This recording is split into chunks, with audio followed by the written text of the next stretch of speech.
Plant breeding का next lecture है self incompatibility या स्व अनिश्चयता। तो सबसे पहले स्व अनिश्चयता या सेल्फ इनकम्पैटिबिलिटी को किस प्रकार से हम लोग परिभाषित कर सकते हैं। तो एक पुष्प के द्वारा जो परागकण उत्पन्न किए जाते हैं वो उसी पुष्प को निषेचित नहीं कर सकते और साथ में उसी पौधे पर जो कोई अन्य पुष्प उपस्थित होता है उसको भी वो निषेचित करने में असमर्थ होते हैं। लेकिन अगर ये परागकण किसी दूसरे पौधे पर चले जाएं तो वहां पर ये किसी भी पुष्प को निषेचित करने में समर्थ होते हैं। तो इस प्रकार की जो कंडीशन है पौधे की वो कहलाती है स्व अनिश्चयता या सेल्फ इनकम्पैटिबिलिटी। उदाहरण यहाँ पे देख सकते हो किस प्रकार से क्वेश्चन आया हुआ है। स्व अनिश्चयता पर 2 नंबर की परिभाषा आपसे पूछी हुई है, तो ये परिभाषा आपको लिख देनी है। उसके बाद हम लोग बात करेंगे बीजाणुद्वितीय स्व अनिश्चयता की, यानी कि स्पोरोफाइटिक सेल्फ इनकम्पैटिबिलिटी की। तो इसमें क्या होता है, जब स्व अनिश्चयता को पौधे के जीन प्रारूप के द्वारा निर्धारित किया जाता है तो इस प्रकार की स्व अनिश्चयता को बीजाणुद्वितीय कहा जाता है। तो इसमें हम क्या करते हैं, जो नर जनक पौधा होता है उसके जीन प्रारूप की तुलना करते हैं मादा जनक पौधे के जीन प्रारूप के साथ। ये सबसे पहले किसके द्वारा दी गई थी, ह्यूजेस एंड बैबकॉक के द्वारा 1950 में क्रैपिस प्लांट के अंदर इसको खोजा गया था और गर्स्टल ने 1950 में ही इसको पार्थेनियम पौधे के अंदर खोजा था।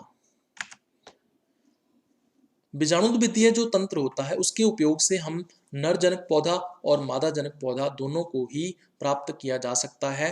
क्यों? क्योंकि यहाँ पर जो नर जनक पौधा है उसका जीन प्रारूप लिया जाता है और मादा जनक पौधे का जीन प्रारूप, दोनों का जीन प्रारूप लेते हैं। इस वजह से हम लोग इन दोनों को ही प्राप्त कर सकते हैं। उदाहरण की बात करें अगर अपने, तो ये पाई जाती है सरसों, शलजम और गोभी के अंदर। यहाँ पे डायग्राम के अंदर हम लोग देख सकते हैं, यहाँ पे दिया हुआ है S1 S2। तो ये वाला जो जीन प्रारूप है ये मादा जनक पौधे का जीन प्रारूप है। अब यहाँ पे 3 परागकण हैं, तो तीनों परागकणों के जीन प्रारूप दिए हुए हैं S1 S3 और S3। ये तीनों परागकणों के जीन प्रारूप हैं। अब ये जो परागकण है वो कौन से नरजनक पौधे से आए हैं, उन नरजनक पौधों का जीन प्रारूप क्या है, तो इसका जीन प्रारूप हो जाएगा S1 S3। ये जो परागकण है ये S1 S3 नरजनक पौधे से आया है। ये जो परागकण है ये S1 S3 नरजनक पौधे से आया है और यहाँ पर ये वाला जो परागकण है ये S3 S4 नरजनक पौधे से आया है। तो अब यहाँ पे हमें क्या करना है, नरजनक पौधे के जीन प्रारूप की तुलना करनी है मादा जनक पौधे के जीन प्रारूप के साथ। अगर कोई भी समानता मिलती है तो निषेचन नहीं होगा और अगर 100% असमान या भिन्न होते हैं तो निषेचन हो जाएगा। यहाँ पे देखो S1 S3 की तुलना करेंगे S1 S2 के साथ, तो इसमें भी S1 है, इसमें भी S1 है। इसका मतलब 50% या 50% समानता है। इस वजह से यहाँ पे निषेचन नहीं करेगा ये वाला जो परागकण है। दूसरी तरफ चले जाओ, दूसरे परागकण की तरफ। इसमें ये कौन से नरजनक पौधे से आया है, S1 S3 से।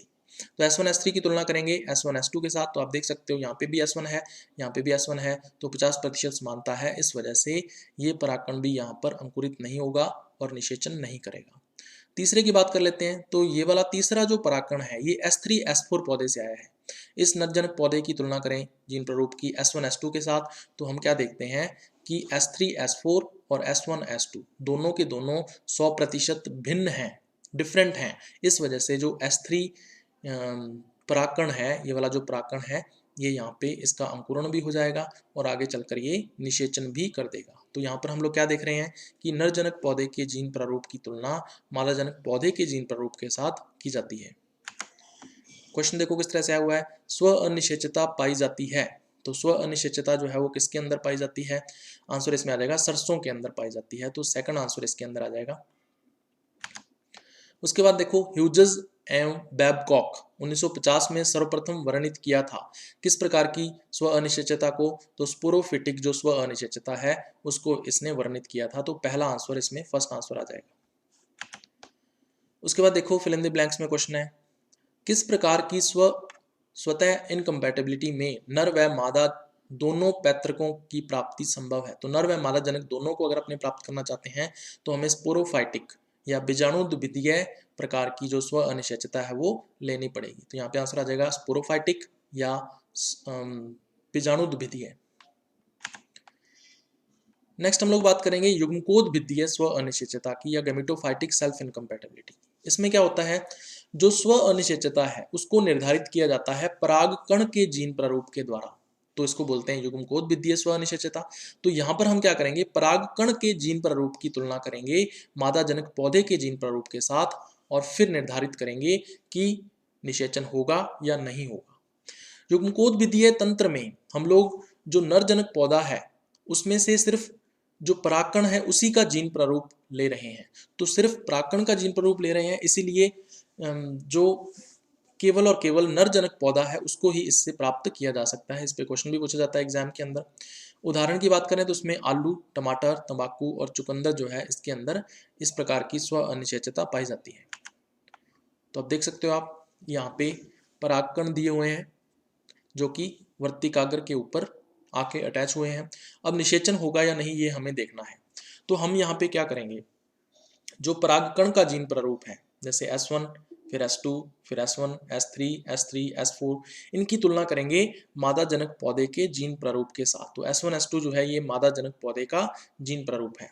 तो अगर कोई समानता मिलती है तो निषेचन नहीं होगा और अगर समानता नहीं मिलती है तो निषेचन हो जाएगा। यहाँ पे देख सकते हो, यहाँ पे S1 है और यहाँ पे S1 S2 है, तो समानता है, इसका मतलब ये जो परागकण है वो निषेचन नहीं करेगा। यहाँ पे देख सकते हो ये S2 है, ये S1 S2 है, तो S2 यहाँ पे भी आ गया, यहाँ पे भी आ गया, इसका मतलब समानता है, तो इसका मतलब निषेचन नहीं होगा।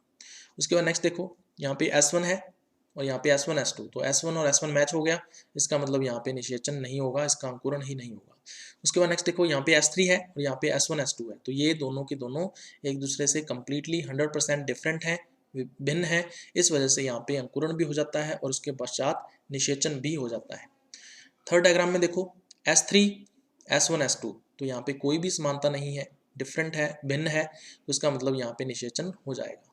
फिर उसके बाद S4 देखो, S4 की तुलना करेंगे S1 S2 के साथ, तो यहाँ पे डिफरेंट है, भिन्न है, समानता नहीं है, तो इसका मतलब ये जो परागकण है ये भी निषेचन कर जाता है। तो इस प्रकार से गैमेटोफाइटिक जो सेल्फ इनकम्पैटिबिलिटी है या युग्मकोद्भिद्दीय जो स्व अनिश्चयता है उसमें हम परागकण के जीन प्रारूप की तुलना करते हैं मादाजनक पौधे के जीन प्रारूप के साथ। क्वेश्चन देखो किस तरह से आया हुआ है, गैमेटोफाइटिक स्व अनिश्चयता में S1 S2 का क्रॉस करवाया है S3 S4 के मध्य संकरण कराने पर प्राप्त होंगे। ठीक है, तो अब हमें यह देखना है कि किस तरह की निषेचता प्रदर्शित करते हैं, ये निषेच्य होगा या अनिषेच्य होगा, फिर आंशिक होगा या पूर्ण रूप से होगा, है ना। तो S1 S2 S3 S4 100% भिन्न है, तो 100% जब भिन्न होते हैं तो इसका मतलब निषेचन जो है वो हो जाता है। तो यहाँ पे आ जाएगा पूर्णतया निषेच्य यानी फुली कंपैटिबल, थर्ड आंसर इसके अंदर आ जाएगा। उसके बाद ट्रू फॉल्स में क्वेश्चन है, देखो स्व अनिश्चयता गेहूं में पाई जाती है, बिल्कुल गलत बात है, गेहूं के अंदर सेल्फ इनकम्पैटिबिलिटी नहीं पाई जाती है, तो इसमें आंसर आ जाएगा फॉल्स।